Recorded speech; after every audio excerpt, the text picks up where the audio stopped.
안녕하세요, 리본카 전현빈입니다. 지금 저는 리본카 청라지점에 나와 있어요. 오늘은 어떤 거 해볼 거냐면, 신차는 정말 비싸서 막 8천만원, 9천만원 정도가 됐었는데 이게 한 2년, 3년 정도밖에 안 됐음에도 불구하고 굉장히 감가가 심하면서도 사람들이 정말 좋아하는 카테고리, 대형 SUV에 속하는 그런 차량 두 대를 놓고 비교를 해보도록 할 건데, 한 대는 내연기관이고 한 대는 전기차로 준비를 했어요. 과연 이 두 차량이 얼마나 가성비가 있는지 그런 것들을 한번 놓고 비교를 해보도록 할게요.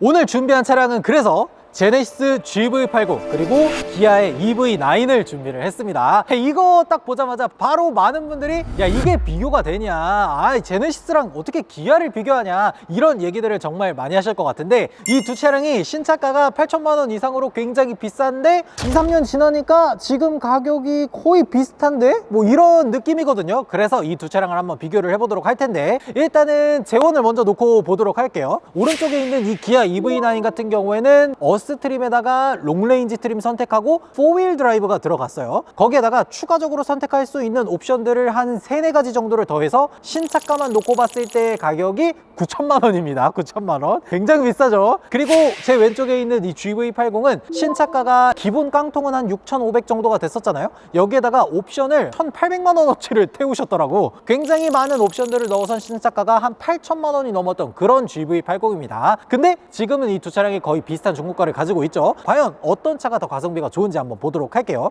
일단 요 엔진 있는 이 내연기관 GV80부터 한번 보도록 할게요. GV80은 사람들이 제일 좋아하는 2.5L 터보 엔진으로 가지고 왔습니다. 요 그릴이나 이런 엠블럼 형상이나 이런 것들을 보면 구형이라는 거 딱 나오죠. 이걸 사더라도 당장 내년에 뭐 신형 나오는 거 아니냐, 뭐 연식 변경하면서 뭐 나온다더라, 디자인 바뀌는 거 아니냐 라고 하실 텐데, 요 앞모습 디자인 그대로 해가지고 페이스리프트랑 흡사하게 나왔고, 그 페이스리프트 모델도 2년 반 정도를 더 수면 연장을 시켰어요. 그렇기 때문에 요걸 지금 당장 산다고 하더라도 구형이 된다는 그런 느낌은 거의 없습니다. 그리고 요 안에 있는 엔진은 2.5L 파워트레인을 가지고 있잖아요. 데일리로 탄다거나 패밀리카로 탄다고 하더라도 300마력 정도면 사실 2톤이 넘어가는 SUV라고 하더라도 굉장히 원활하게 끌고 다닐 수 있는 그런 출력이겠죠. 그리고 EV9도 한번 보면요, EV9 같은 경우에는 사실 선택을 굉장히 잘 하셔야 돼요. 왜냐면 파워트레인이 굉장히 복잡하거든요. 기본적으로 EV9은 스탠다드 모델이 있고 롱레인지 모델이 있습니다. 스탠다드 모델 같은 경우에는 모터가 투휠 드라이브 하나가 들어갔을 때 출력이 160kW가 들어가요. 210마력? 요 정도가 되는 거죠. 그리고 롱레인지로 왔을 때 투휠 드라이브를 선택하면 150kW짜리 모터가 들어갑니다.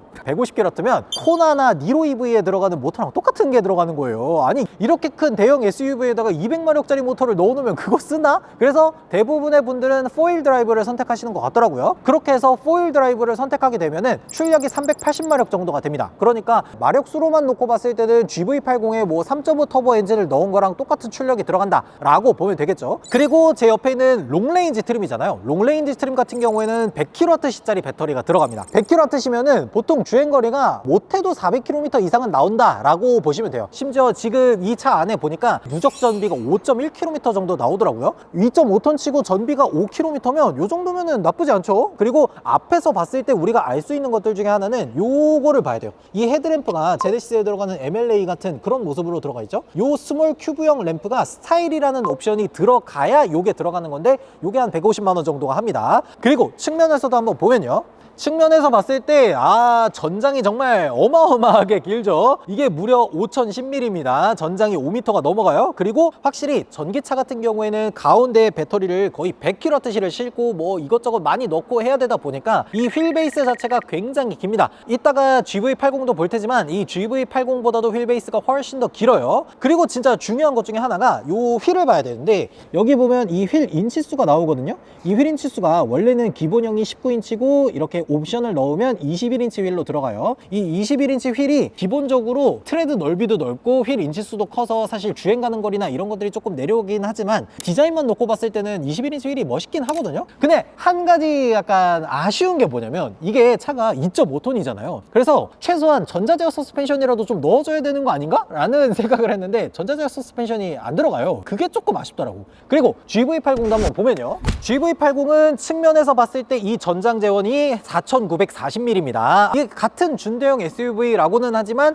실제로 봤을 때는 조금 더 작은 그런 느낌이 있기는 해요. 그리고 중요한 거는 휠이겠죠. 기본적으로 휠이 세 가지가 있는데 뭐 19인치도 있고 얘는 그 중간 단계인 20인치 휠이 들어가요. 요 20인치 휠을 넣는 이유 중에 하나가 뭐냐면 기본형 19인치 휠을 선택하게 되면 뭐 디자인이 별로 안 예쁘다 뭐 이런 것도 얘기를 할 수가 있겠지만 브레이크 성능이 조금 떨어집니다. 그래서 애지간하면은 한 130만 원 정도를 투자를 해서라도 브레이크 피스톤 수도 올리고 브레이크 성능을 좀 끌어올리면서 휠 인치 수도 한 단계 올리는 그런 옵션들을 많이 선택하더라고요. 그리고 좀 중요한 거는 뭐냐면 제네시스 GV80은 전자제어 서스펜션을 기본으로 탑재합니다. 어떤 옵션을 선택하지 않더라도 기본으로 들어가요. 그리고 뒤쪽에서도 한번 보면요, 일단 GV80 뭐 EV9 뒤쪽 디자인이나 이런 것들을 놓고 보면 확실히 이게 제네시스라는 것들이 붙어 있어서 그런가 GV80이 조금 더 프리미엄 같은 그런 느낌이 들죠. EV9은 물론 디자인이나 이런 것들은 정말 잘 나오기는 했지만 이게 이제 기아가 붙어 있다라는 게 조금 아쉬운 부분이기는 해요. 그러면 이 뒤쪽에서 사실 뭐 유의미하게 볼 수 있는 것들은 트렁크밖에 없잖아요. 이 트렁크를 한번 열어보도록 할게요. 트렁크를 이렇게 둘 다 열어놓고 보면 전동 트렁크가 두 차량 모두 다 들어가 있습니다. 근데 중요한 건 뭐냐면 GV80 같은 경우에는 기본적으로 전동 트렁크가 들어가 있지만 EV9은 어스트림으로 올라와야 전동 트렁크가 기본으로 들어갑니다. 요 아래 에어트림에서 전동 트렁크를 고르려면 컨비니언스라는 옵션을 넣어야 이 전동 트렁크가 들어가기 때문에 이런 것들은 좀 주의를 하셔야 될 것 같아요. 그리고 또 한 가지 좀 중요한 차이점 중에 하나가 뭐냐면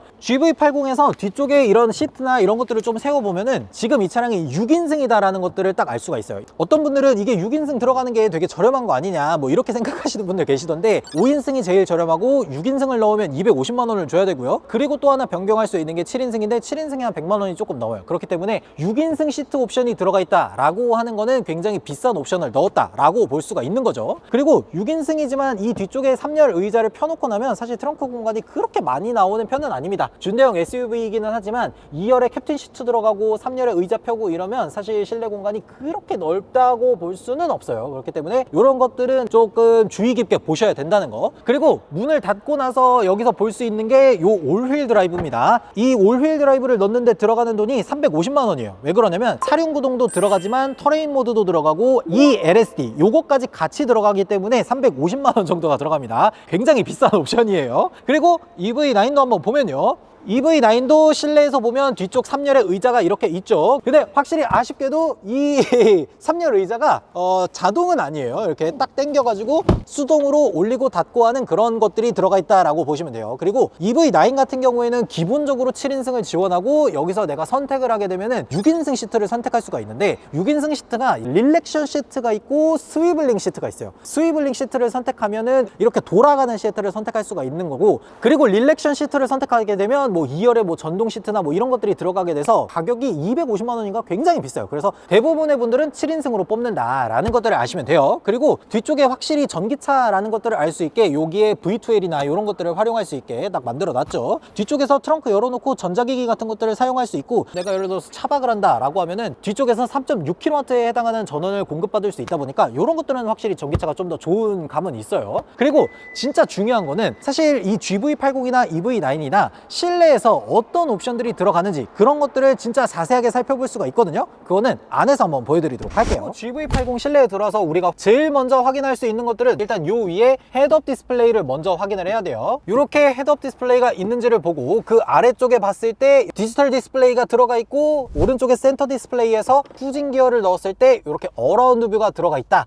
라고 하면은 이 차에는 파퓰러 패키지가 들어가 있는 거구나 라고 어느 정도 짐작을 하셔도 됩니다. 왜 짐작을 해도 되냐 라고 얘기를 하냐면 파퓰러 패키지 안에 2열 컴포트 패키지가 같이 들어가 있어서 그래요. 2열 컴포트 패키지는 뒤쪽에 뭐 전동 시트부터 해서 통풍 시트 이런 것들이 들어가기 때문에 뒤쪽에 앉아서 통풍 시트가 나오는지 이런 것들을 반드시 확인을 하셔야 됩니다. 그리고 이렇게 센터 콘솔에 나무가 들어가 있고 시트에 마름모 무늬가 있다 그러면 시그니처 디자인 셀렉션 2가 들어갔다 라고 보시면 되는 거예요. 그러니까 지금 이 GV80 같은 경우에는 파퓰러 패키지 650만 원짜리가 들어가 있고 뒤쪽으로 파노라마 썬루프가 100만 원 좀 넘게 들어가 있고 시그니처 디자인 셀렉션 2 300만원, 거기에다가 20인치 휠 130만원, 올휠 드라이브 350만원, 이런 다양한 옵션들이 들어가서 이 차의 옵션값만 거의 1800만원이 들어갔다 라고 보시면 됩니다. 거의 무슨 아반떼 한 대 값이 나오네. 그리고 EV9도 한번 보도록 할게요. 사실 EV9 어스트림은 실내에서 뭘 볼 게 없어. 왜 그러냐면 이 EV9 같은 경우에는 어스트림까지 올라오게 됐을 때 실내에서 뭔가 눈에 띄게 선택할 수 있는 옵션들이 거의 없어요. 헤드업 디스플레이라든지 아니면 여기 있는 요 디스플레이라든지 이런 것들도 기본으로 탑재가 되는 거기 때문에 사실 뭐 볼 게 전혀 없고, 그나마 확인을 할 수 있는 거다 라고 하면은 요 안쪽으로 봤을 때 이 빌트인 캠이 들어가 있는지를 확인을 하면 이 차에 빌트인 캠이 59만원짜리가 들어가 있구나 라는 것들을 알 수가 있습니다. 그 외에는 파노라마 썬루프 정도? 요 앞뒤로 나뉘어진 파노라마 썬루프가 들어가야 되는 건데 이 차에는 지금 빠져 있는 거예요. 그러니까 EV9 같은 경우에는 어스트림의 롱레인지 4휠 드라이브다 라고 하면은 아까 스몰 큐브 램프 스타일, 빌트인 캠 21인치 휠, 6인승 시트의 릴렉션이냐 스위블링이냐 뭐 이런 것들 정도. 제일 중요한 건 이 두 차량이 거의 비슷한 연식의 비슷한 주행거리를 가지고 있을 때 지금 현재 가격이 어느 정도냐, 어떤 차가 더 가성비 있냐 그거잖아요. 그건 내려서 말씀드리도록 할게요.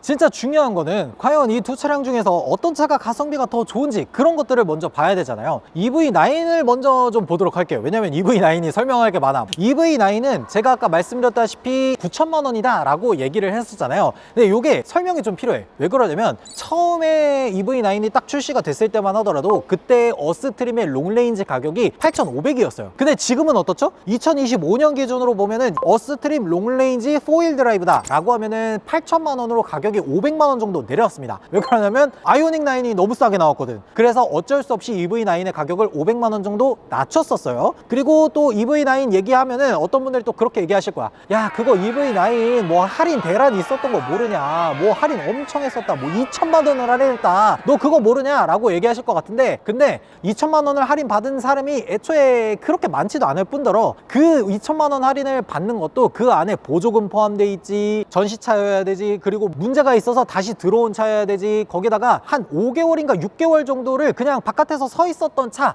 그런 것들을 다 포함해서 2천만 원을 할인 받았던 거예요. 그리고 심지어 그때는 신차가가 500만 원이 비쌌던 그때 EV9입니다. 그러다 보니까 이런 아주 특이한 케이스에 있는 가격들은 모두 제외를 하도록 할게요. 그렇게 놓고 봤을 때 EV9 같은 경우에 500만 원이 더 비쌌던 그때 말고 현재 기준으로 놓고 봤을 때 EV9의 신차가가 옵션 3, 4가지 정도를 더해서 나오는 가격이 한 8,400만 원 정도가 됩니다. 여기에 세제 혜택 더하고 그 다음에 정부 보조금이 한 260 나오고 지자체가 한 100만 원 조금 더 넘게 나와서 뭐 많이 받아서 한 400 정도 받았다고 칠게요. 그렇게 하면은 EV9의 신차 가격이 7천만 원 후반 정도가 됩니다. 7천만 원 후반 정도 됐던 EV9이 지금 한 2년 정도 지나고 주행거리가 4만 킬로 좀 넘었을 때 현재 가격이 6천만 원 초반까지 내려왔습니다. 그러니까 감가액으로만 따지면 1년에 거의 800만 원씩 감가가 된 거야. 아니, 감가가 좀 심하긴 하네. 근데 지금 기준으로 봤을 때 1년에 800만 원이라는 거지, 이거를 처음에 8천만 원 넘게 주고 산 분은 지금 감가를 딱 2년 만에 2천을 넘게 맞은 거예요. 그리고 GV80도 보면은 GV80은 옵션을 한 1,800만 원 정도 넣어서 신차가가 한 8,400만 원 정도가 됐었던 차량이에요. 근데 지금으로부터 한 2년 반 정도가 지나고 주행거리도 4만 킬로미터가 좀 넘었을 때 지금 현재 가격이 6천만 원 초반 정도가 됩니다. 그러니까 GV80은 감가가 한 2천만 원 좀 더 된다 라고 볼 수가 있는 거죠.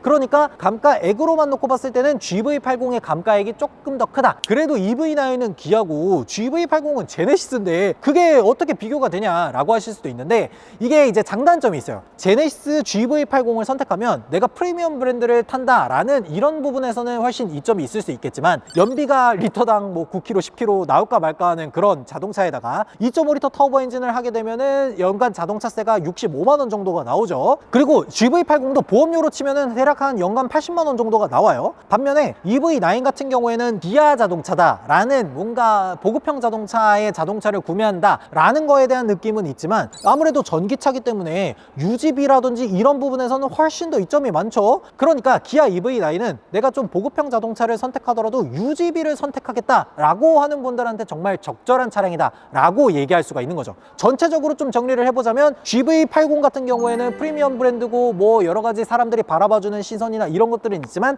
대신 유지비가 비싸다는 거. EV9은 뭔가 보급형 자동차다, 에이 그래봤자 기아잖아 라고 하지만 거의 비슷한 옵션을 가지고 있지만 전기차로 인해서 유지비가 훨씬 더 절감되는 이런 특징들이 있다 라고 볼 수 있을 것 같아요. 이 영상을 보시는 여러분들이라면 과연 이 두 차종 중에서 유지비를 선택할 것이냐, 아니면 대한민국은 사회적 지위와 시선이 굉장히 중요한 나라잖아 라고 하면서 제네시스를 선택할지 여러분들의 생각을 댓글로 달아주시면 좋을 것 같습니다. 지금까지 저는 리본카 전효빈이었습니다. 감사합니다.